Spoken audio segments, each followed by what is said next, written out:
Let's take it back to that real love. You are now flying. Yeah.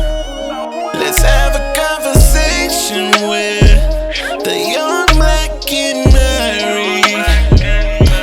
Yeah, it's a celebration 'cause we're young black get married.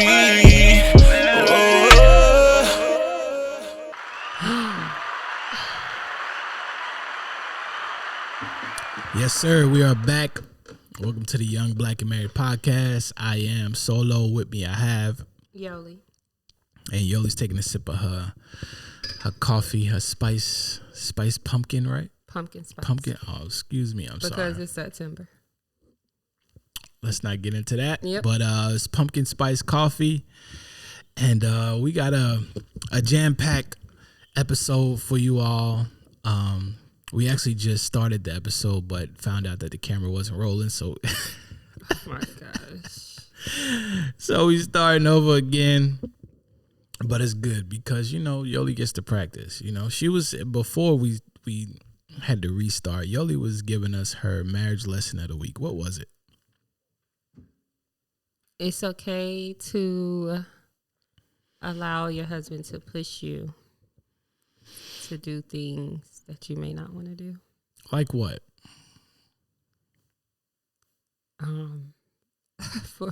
For me, it'd be working out. So you don't like working out? I do like working out. I just don't like working out with you. Why not? And because the workout's just not what I'm used to. They're too difficult. I don't know. I feel like they're just a lot. It's manly. It's like real manly. So. Like what? What you mean? Like I mean, I don't think how anything about we earlier did. when you try to put Squatting squatting is only a manly thing. No, I'm talking about when you had me doing them not the pull ups, but the thing with the bar, and I couldn't like even bench pick pressing? the bar up. Yes. You bench pressed the bar. No, it wasn't like there was any weight on the. There was literally no weight on the bar. There was just the bar. What are you talking about? Before that, when you was like, can you pick it up? And I damn near almost toppled over. No, you did not. I feel like you be hella extra when you be working out. Like it be killing me because No. you be acting like you will pretend like you're weaker than you are just to make the workout easier for you. No. And that's what women be doing. No, I don't. It's like you said, you want to get in there, do some jumping jacks, a little 20-minute workout, and get out of there. Mm-mm. A workout is not just 20 minutes, Yoli. It can be, though. Depending on the workout. Like HIIT training, a good 20-minute HIIT training workout is proven to be effective. That's what I'm used to doing. HIIT training style workouts where I'm just constantly moving, doing etc. Get in, get out. That's how I create consistency. How about you do that on top of the workout? I don't mind doing that. I've been working out Monday, Wednesday, Friday with my crew. Okay, so on top of that, you actually do a real workout and... See, I don't like that. I don't like that you keep doing that. What? Quit not calling it a real workout. It is a workout. It's a workout. I mean, it's real because we physically here and you're physically doing it. I get it. Whatever. I'm Anyways, just saying so something that's I like... worked out. I worked out with you this week. And It was good. It was great, actually. it was all right, yeah. It was challenging for you. You wanted to quit. You wanted to cry a few times. I but never wanted to cry. when I'm saying cry, I mean like you like crying like, I can't do it. To only come to the realization that you actually could do it. Your second day was actually way better than your first day, which means what? You made progress, right? My body hurts real bad. So when I get up tomorrow and I can't even roll out of bed to do nothing for my family, let's see what happens then. You know what that means when you worked out and your body feels sore the next day? It means you did a good job. Once again, when I roll out of bed and I can't even walk down the stairs. See, that soreness is only there because you don't work out. I'm sorry. You've been sore from working out, and you work out all the time. Because I've been trying new stuff, new body parts. So just to hip you all, I've recently, what is it called? The neck harness. I bought a neck harness to start doing neck workouts. And therefore, this whole area right here, in my neck area, has been sore. But as I continue to do those workouts, it won't be the same. And this is what I try to explain to you, is that you're only sore now and you're only like, it hurts because you're not used to working out like that. Mm-hmm. You know? All right, what about you? What was my what? My lesson? Mm-hmm. I think my marriage lesson for the week was that I have to be patient with my wife. What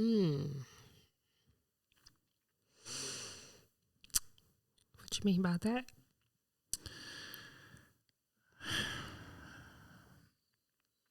I just think in totality, you have to be patient with women because there are, as men and women, we think differently. So there's a lot of things that, even with the whole working out situation, that I've learned that I have to like literally be patient and work with you through some things. Like we mentioned how we talked and I told you that I feel like you complain a lot about things, and having to explain that to you and get you to see why I'm saying those things and for you to be able to understand, it takes patience because sometimes you may not get things as quick as I want you to get them or understand them. So trying to make you understand what it is that I'm telling you, it takes patience. Right. You know, but it's a part of growing and, you know, communicating and learning different communication styles and trying to, you know, be effective in that. So my biggest lesson was being patient, you know, and learning how to communicate things effectively to you. Okay.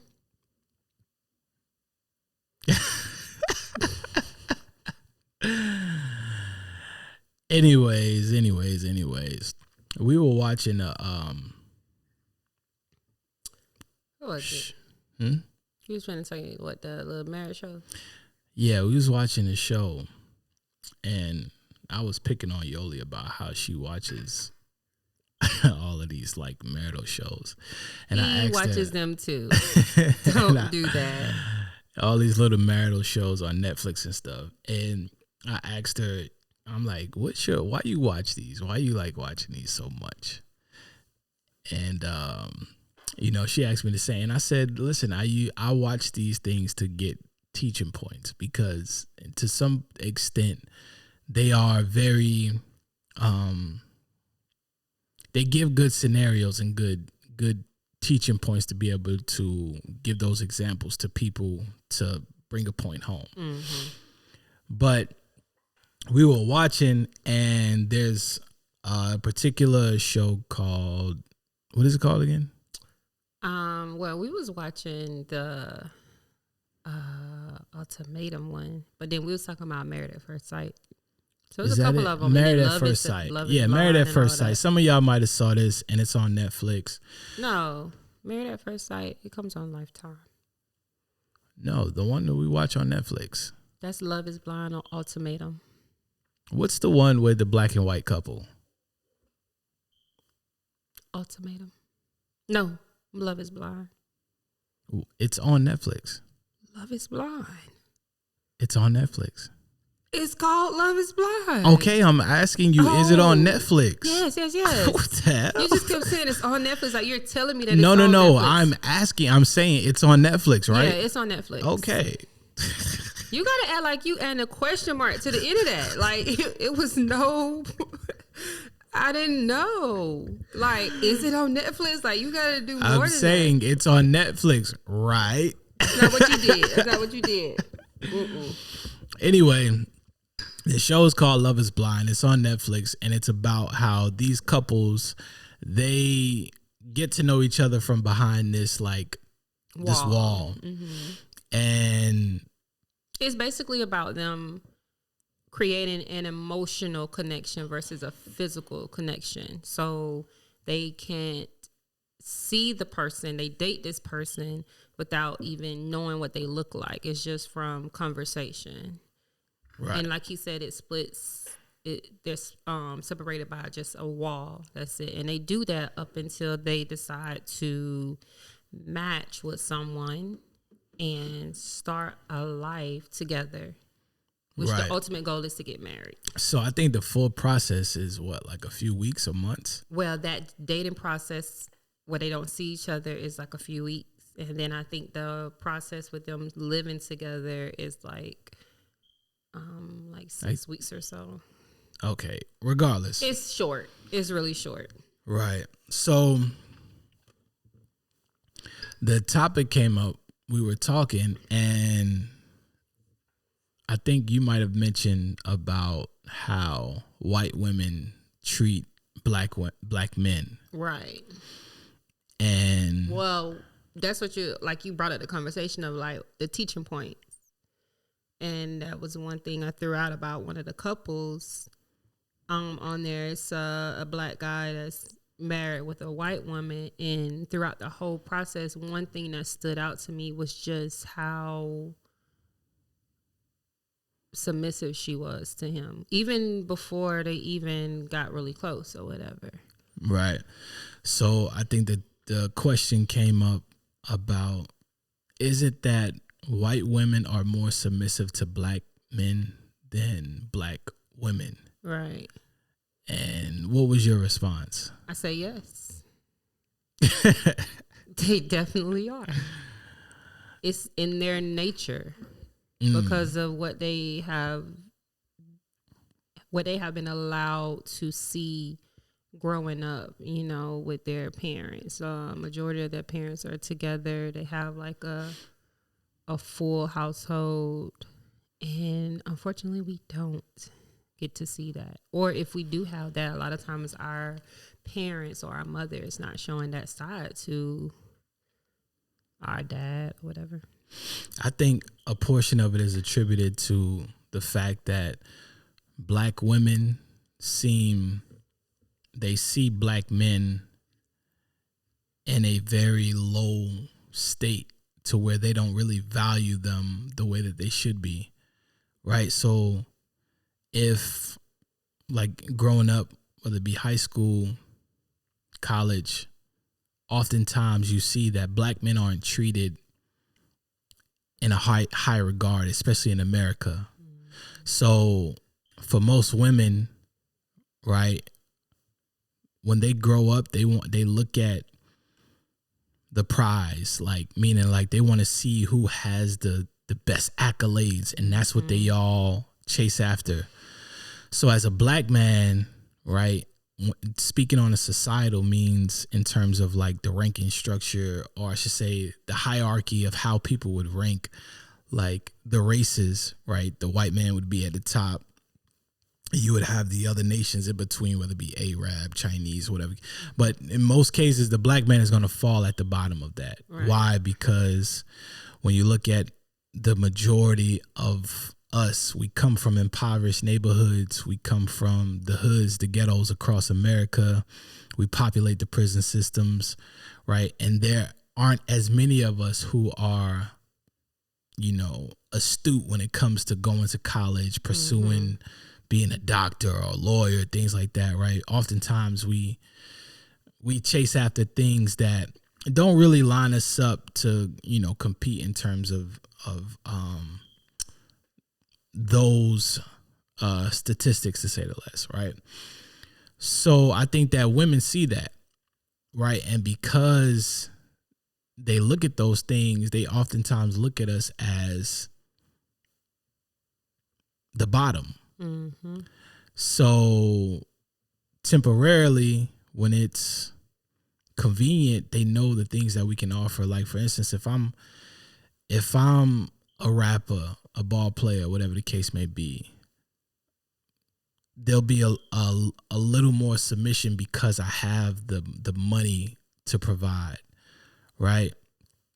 I have those things because people feel like money gets access to other things. Mm-hmm. But if I'm not that, right, let's say that I'm just I work a 9-to-5 job, you know, I make $60,000, $70,000, $80,000 a year. It's harder for a woman to submit when she's either making the same or more than you as a man. Because, you know, women oftentimes look at money and stuff as security. And that makes it harder for a woman to submit to a man when he doesn't, quote unquote, offer the majority of the money, if that makes sense. Yeah, I get that. And one thing that like caught my attention is like when you was, because, you know, it's going to be many people who may come across this and they may say, well, that's not the case no more. You know, like there's many, you know, people of our culture who are going to college and becoming very successful and et cetera and all that. But then even if you look at that, does that still mean that you will find a woman that will be submissive to you? Because I feel like at this point, even if you were up there, say you have like a nice degree and you're doing well for yourself, it's still going to be challenging to find another woman, another Black woman who's going to still give you that type of, like, to be able to cater to you in that way. Right. Because at this point, they probably are feeling like they're level with you. Mm-hmm. So it's like it's a battle because it simply is something that we're not taught. We're constantly just competing against each other. It seems like we can't just allow one person to lead like within a relationship, and if you do, it just automatically comes off as being weak. That's just how it is. Right, and I think that for some reason Black women have come to a point where they feel like they have to be, which I don't know why, but they feel like they have to be strong, mm-hmm. stronger than the man, especially, right? And I get it. Like there's some, like you have deadbeats out there who don't take care of their kids. They don't provide. They don't help. And I think a lot of this conversation is attributed to the destruction of the Black family, right, in terms of the fathers not being around. And, you know, when that happens in general, it makes the relationship even more difficult. But I think that ultimately white women understand no matter how much money they make, right, that they're not above their man. Right. I think that they understand that. So when Black men oftentimes chase after white women, I think that they're chasing after that submission level that they have, mm-hmm, regardless of the money they make or whatever the case may be. That's exactly not saying, and not even saying, because you rarely see a white woman with a poor Black man. Mm-hmm. It's usually a Black man and reach a certain level of success, and you know he gets the quote unquote the white woman or whatever the case may be. But I think the submission when it comes to white women and Black women is definitely different. Most Black women, when they hear submission, they think about slavery. Yep. Which I don't know why, but it's like the word submissive is equal to slave. In terms of like when a woman hears that, I think they hear slave. What's your take on that though? Let me ask you, prior to like being where you are now, like at one point, did you feel like hearing the word submissive was equal to hearing the word slave? Yeah, but it was crazy because I didn't know the correct term for that state, I would say, because growing up, my grandmother was definitely a submissive woman, but my mother is not. So it's always crazy now that I'm older, the things that I remember my grandmother doing and, you know, fighting. Like I remember some things she would say, like as far as ironing my grandfather's clothes. And I remember one time my mom was like, why are you ironing his clothes still? And I used to be like, yeah, why are you doing that? And she was saying her ground, like, because he's my husband and I like ironing his clothes and I'm going to keep ironing his clothes. Like, it's so many instances where my grandmother would have to defend the fact that she wants to do these things willingly and happily doing them for my grandfather. My mom used to question her about it, even down to fixing his plate. Wow. So it's like when I get older and I understand, like, it's nothing to be, and it took a long time, of course, because, like I said, I have my grandmother who was that way and my mother who is not.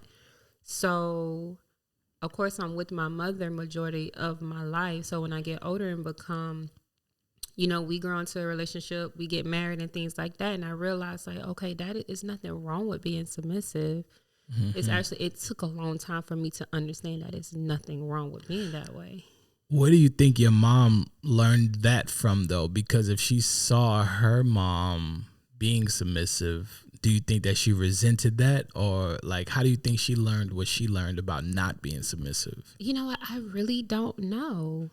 I don't know. Only thing I could really think about would be just the fact of it being my grandfather, which would be the grandfather I'm speaking of, would be maybe her stepfather, maybe. Mm-hmm.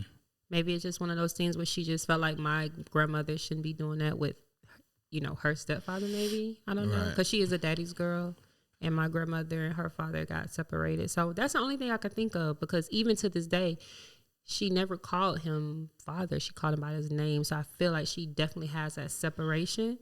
So I don't know. It confuses me too that she's not like that.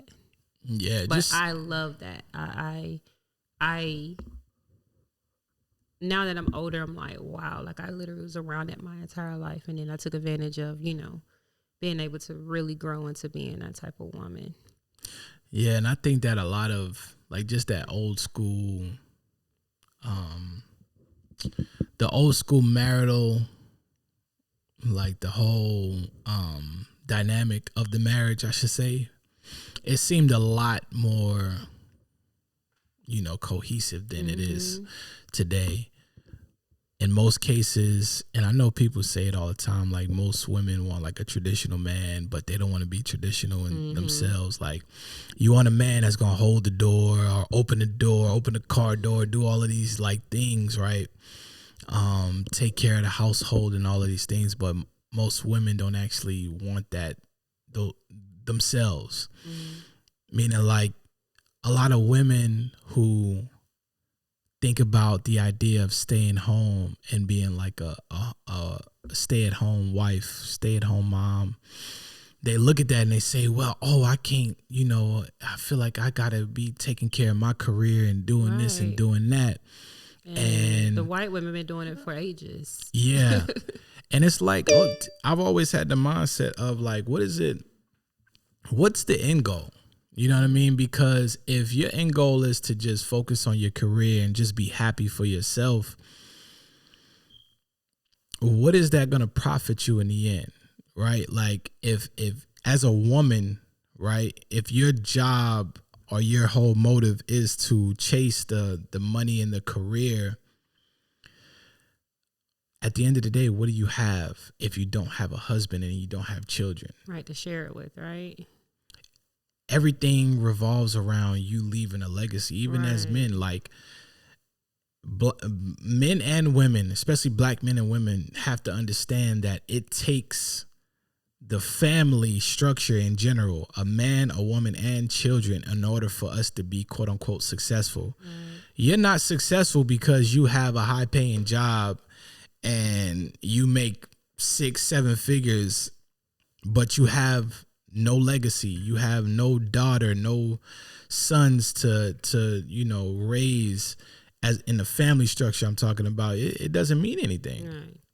So for me, it's like, listen, I have to play my role, you have to play your role. And with that, we have kids that we raise and they get to see that. And then now the cycle, now when my son grows up, he says, you know what? I saw family when I was a kid. This is what I want. And now he's, you know, seeking after those things. Right. But what do you, because you're a quote unquote stay at home mom, right? You don't necessarily stay at home, but. Where I be at? Well, you got the co-op with the kids. You teach the kids and stuff like that. So Yeah, that's true. But what I mean is that, like, how do you look at it? Because I could be biased, right? But how do you look at it? Well, I want to ask you, how do you? I would like for you to answer that question first. No, well, you answer, because I've been talking. I want you to answer first. Tell me what you think about the fact of you staying home and quote unquote giving up, chasing after a dream or whatever it is the case may be. It was hard. It was difficult, and I used to cry all the time. Remember that? Maybe. So it definitely was difficult. It took me a minute to get adjusted in not having my own money. Remember that? No? Yeah. Okay. I could imagine that, right? It was like for me, it was stages for me. So first stage was just me getting used to not just having my own and having to rely on just your income to get certain things, and waiting sometimes instead of just me getting it when I want it, especially for myself. And then once I got through that, I think the second stage would just be me missing the experience of being around other adults outside of kids all the time. All right. Like just being consumed in home with your kids, homeschooling, doing etc., but just not having that break where you get to go to lunch, or if you're at work, you get to talk to other adults outside of like those type of conversations. Right. And then in the midst of that, I find myself losing myself, because it's like, what am I doing? Like, what do I like to do? You know, I used to question myself, like, what are my hobbies now? Like, I definitely lost myself. And then once I endured through that, maybe it was definitely after it's when we had Yuri. I got to the point where I realized how big of a gift it was, and then I can still have those same dreams and goals with my kids and being at home. And then I remember you telling me that I remember you, because I was like, I think I just want to get a job or whatever. And I remember you was like, okay, you want to get a job? He was like, but okay, you can go get a job and you can go out and work 9 to 5, but please understand that when you come home, I'm going to still expect X, Y, and Z when you come home. Right. And I was just like, I'm not going to do that. So that right there for me was just like, okay, boom, like this right here, this is a gift. Like, cherish that. Like, make it beautiful, because that's exactly what it is. Like, our kids are able to be home. We have tons of them, so they create their own relationship. They're able to be homeschooled, and now, like you say, they're in a homeschool co-op. They don't miss out on anything simply because of that fact. And we're able to be mindful of the things that they are, what's the word? Like, be mindful and be able to control the things that they may experience. They're consuming. Yeah, outside of being at home, which I'm pretty sure everybody can see that is going crazy in the school system right now. We don't have to worry about those things. Now, trust me, I still need breaks. I definitely do need those. But once again, I'm grateful that I'm able to get those between my parents and your parents. So it works. It's tiresome, but it works. The first thing I'll say to that is that it's a sacrifice. You're always going to sacrifice in some regard, right? Right. And the second thing I'll say is that there's nothing wrong with a woman having a job if she wants a job, if you want a job, right. And we've talked about this. So it's not like I'm like, oh, you can't work. Blah, blah. Right. Never was like that. At the end of the day, every household has to do what's best for the household. Mm-hmm. And for my household personally, I've always felt like you're more of a value to me at home with the kids, right? You're a teacher by nature, and that's a plus in terms of teaching my own kids, mm-hmm. because why spend money to go take them to daycare and do all of these things and them learn things that I necessarily don't want them to know when you can be at home and I'm in a position where I can foot the bills for the household.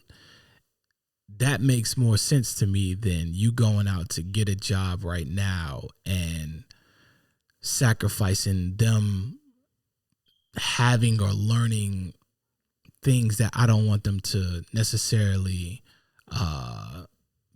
be indoctrinated by. Let's just say it like that.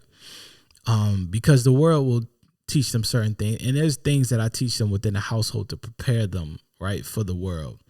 But in terms of the school system in general, it was more beneficial for you to stay home and teach the kids. Right. There's nothing wrong with going out to get a job, or if you needed to go get a job to help bring more income into the household, there's nothing wrong with that.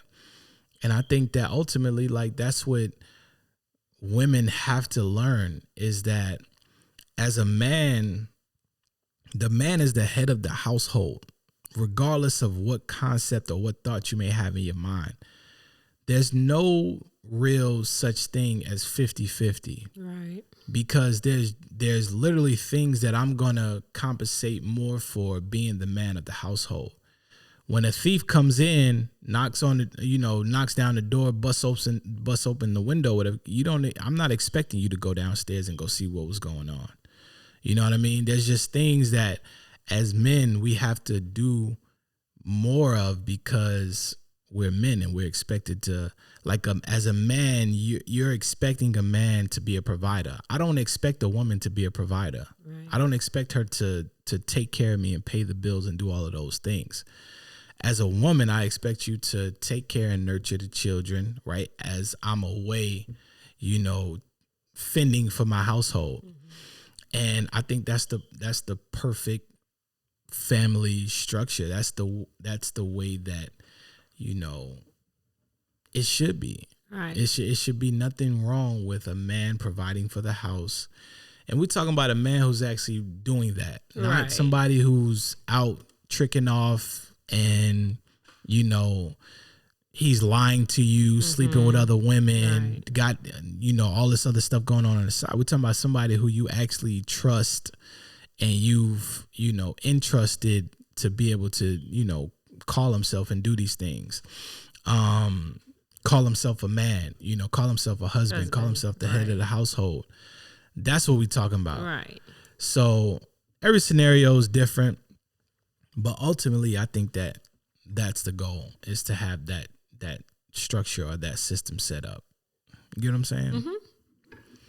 Yeah, I totally agree. Because like you said, like, if you're not showing that you are capable of doing all those things, you definitely don't deserve that honor of being a quote unquote head of the household, man of the house, etc. Like, it's a very, very, I think it's a difficult task for sure. Because I can only imagine, like, you holding up everybody and then yourself too. It's selfless though, I feel like sometimes. Right. It's definitely selfless because you can go out and you can do X, Y, and Z, but then you still come home with a smile. So. Yeah. Yeah, it's just thinking about going back to that whole black and white thing. Like, you can look and, like, even when we were watching, you see how white women will like, what you was about to say? I was about to talk about my experience. I was telling you about with my stepmother. Oh, go ahead. So yeah, like, so speak on it, because that is what a started good, it. Yeah, you actually, your stepmother was white. Yeah, so right, or is white. Yeah, and your dad, of course, is black. Right, and there was a certain dynamic that you saw even with that, and even me coming over, I remember coming over and experiencing. I'm like, dang, she like, you could tell, like, she loved that she's man. Catering to this man. Mm-hmm. But what was your experience with that?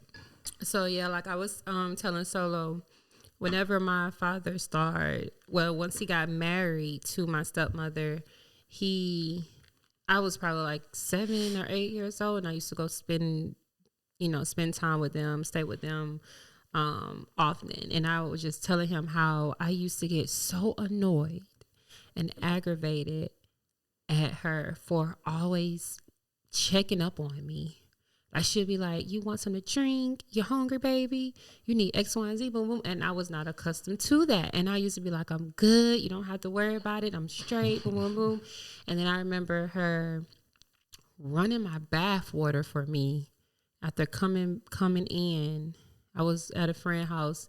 I came in and she was like, I already got your bath running. It's bubbles and everything. And I'm just like, what in the world is wrong with this lady? Like, and I remember complaining to my mother and everything about it, but getting older, continuously going over there and getting older and just seeing like how those things that she was doing is just in her naturally. Like she just wanted to make sure that I was comfortable and I was okay. And I basically did not want for anything because that's exactly how she was treating my father. Down to like how I told you, she would run his baths and do all of those things, give him haircuts, gave him foot massages. Yeah, the personal barber. Like a personal, like to the T. That lady was there. And like I said, I was younger. I used to be like, what is wrong with her? Not knowing that that's just the submissiveness coming out where her showing that with me and him or whatever. But it was just wow. And she was like that. She's still to the day like to this day like that for sure. So looking back on it though, do you feel the same way now as you felt when you were experiencing it at the time? No, definitely now I'm just like, damn, like that's a goal to have because I'm not trying to bathe you. I would never thought to bathe you. Right. Now, if I have to, but that was not in my duties of being like, okay, that's what I'm doing every single day. Like, like the way that she was with him, and I say was because he's passed away now, but the way that she was with him, I used to be like, wow, like this is absolutely crazy. Yeah. And he loved it. And he was with her for years. He married her and didn't look back for sure. He was married twice before her.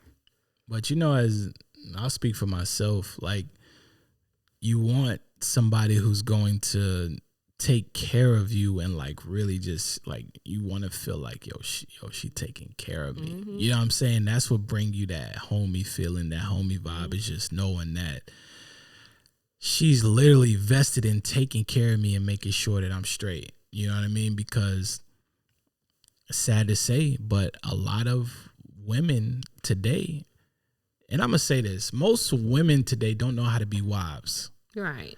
Because I didn't know how to be a wife. Your mama didn't teach you how to be a wife. Right. A lot of grandmamas didn't. You know what I'm saying? It's like that whole thought of being a wife has fell off. Right. This new age, like just like, oh, I deserve to be married and get on your knee and marry me. And that has nothing to do with actually being a wife. There are actions that are day to day that determine if you are a good wife or not. Right. Right. And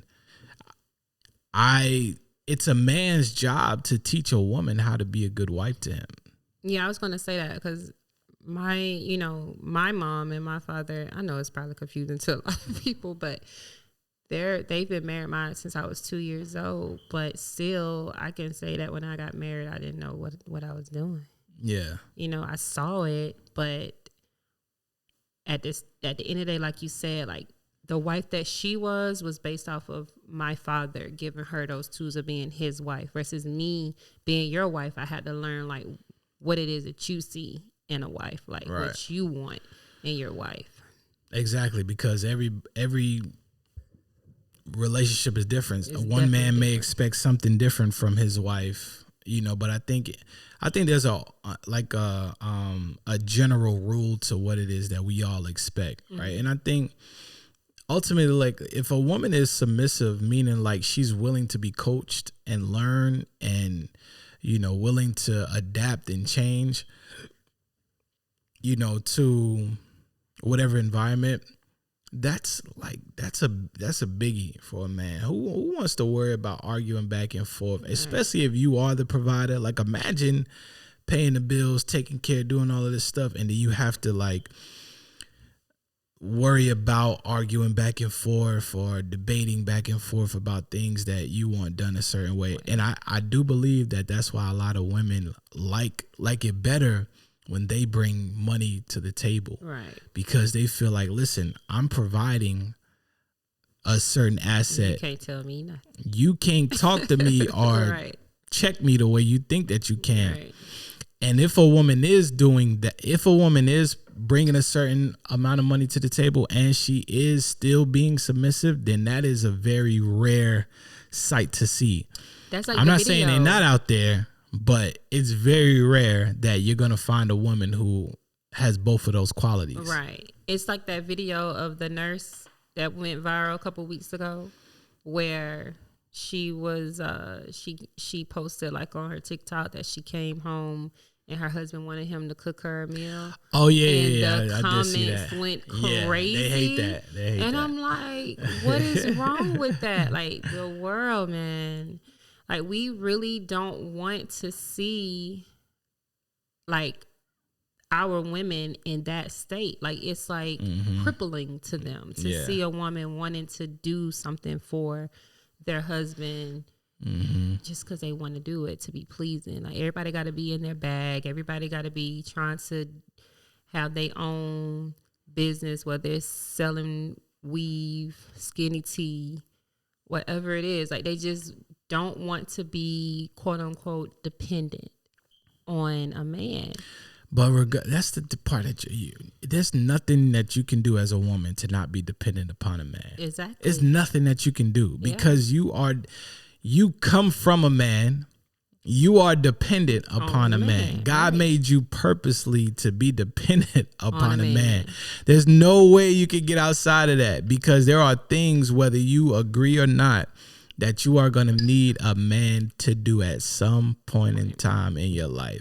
And a lot of times, because we live in an American society, right, the idea that you need a man is easier to be forgotten about because you have the resources in terms of, like, if you have money, instead of repairing this or a man doing that, you can pay somebody to do that. And they feel like they got it all under control. Like, imagine if you was driving down the road and you see a woman on the side of the road changing over a tire while the man is in the car just sitting there chilling on his phone. You're going to be like, what the hell? You know what I mean? Like, things like that. It's just... It's just certain things that a man is required to do as a man, and some women will never be able to fulfill those roles of being a man because a woman can never teach a child, a boy, a young male how to be a man. It's not possible. You cannot do it because he is a boy. There are things that he's going to go through that you can't teach him. You can't show him. You can't give him life lessons on because you are not a man. Yeah, I don't even want to. I don't even want to. But you made me think of that another meme that some girl had put out where she was showing her hands, how dirty they were. It had oil stains on it. She was like, now basically you're saying, like, who needs a man? Yeah. In the comments, like, nah, sis, I need him for that. Nah, sis, you got that. Like, I don't expect you to have rough, oily hands from them changing the oil in a car, changing the tire, doing anything. Now, if you outside gardening or you know planting and stuff like that, those are she done been outside in the yard getting dirty by planting, you know, and doing that type of stuff. But come on, like, there's just certain things like you out there cutting the grass and you know, even in most cases with that, I rarely see women cutting grass, but they'll garden, they'll do those type of things, but you don't see them on the lawnmower like if they have a man, they definitely gonna let them do it.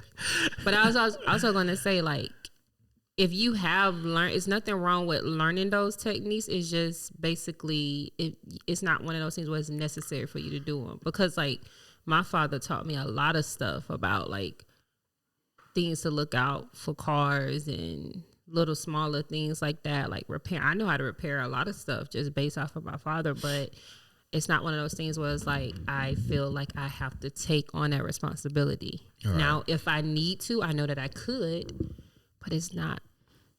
That's not my job. It's not a necessity. Well, I think that was, I think that was a handful right there.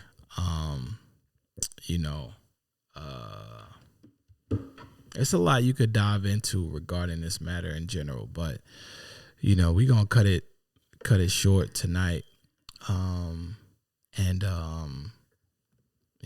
I think that we touched on what we needed to touch on. Mm-hmm. We appreciate y'all tuning in once again. The Young Black and Married podcast. Y'all can follow us on all our social media platforms: Instagram, TikTok, YouTube. Make sure y'all like, comment, and subscribe to our channel. We are excited to have you as viewers. We do look at all your comments, all your posts, your likes. All right, so whatever feedback you got, listen, give it to us because we're not shying away from none of it. Definitely not. If you want to, you can send us questions, comments, concerns, whatever the case may be, to the oneflesh@gmail.com. We'll put the email so you can actually see it. But, like I said, share this page, man. Share it with your friends, share it with your family. All of those who are, young, black, and married. And you ain't even got to be young, right? But we just try to keep our youth within marriage. So, yeah, what you got? Nothing. And that concludes the Young Black and Married podcast. I'm Solo. And this is my wife, Yoli. All right, y'all. We out of here. We appreciate y'all.